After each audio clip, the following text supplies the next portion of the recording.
Once upon a time there was a man who was very, very, very lonely. He didn't really know what to do with himself. He didn't have any friends. He tried to join in by wearing things that other people wore, so it looked like he was one of them.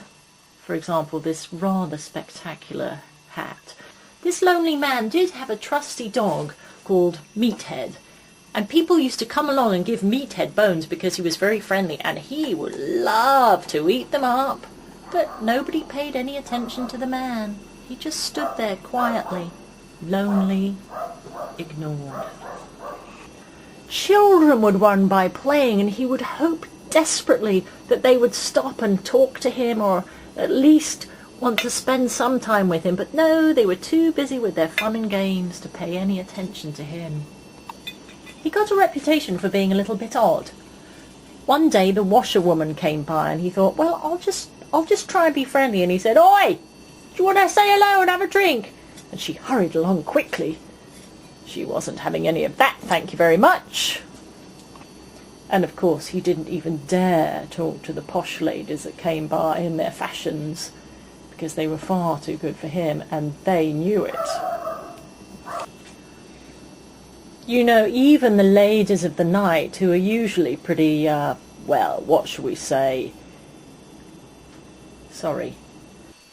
You know, even the ladies of the night gave him a wide berth. Well, one of them tried once to give him a good time, but he refused to pay her. I mean, that's just not right, is it? A girl's got to make a living after all. Anyway, one day when he was standing there feeling all sorry for himself, who should come along but, that's right, God himself. And God said, "What is your problem? I've been hearing all this complaining you've been doing. What's it all about then?" The man said, "I don't know. I feel so lonely. I don't know what to do with myself. I don't know the reason for my existence. I feel purposeless." And God said, "What on earth are you talking about? I made you in my image, didn't I? Isn't that good enough for you?" And the man said, "I don't know. I just don't feel like it is somehow." God couldn't believe his eyes. "What am I going to do with him?" he said.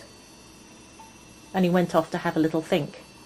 So while God was off thinking, the man waited and waited patiently, wondering what God's solution was going to be. Well, he didn't have to wait for too long. Finally, God came along and he said, "I know exactly what I'm going to do to help you out." And the man was all excited, and he said, "I wonder what it is." And God said, "I'm just going to obliterate him. That'll put the end to his misery." And he did. But you know what? Even though nobody even noticed that he was gone, there was one person who really missed him. His faithful and loyal companion, Meathead. Aren't dogs great?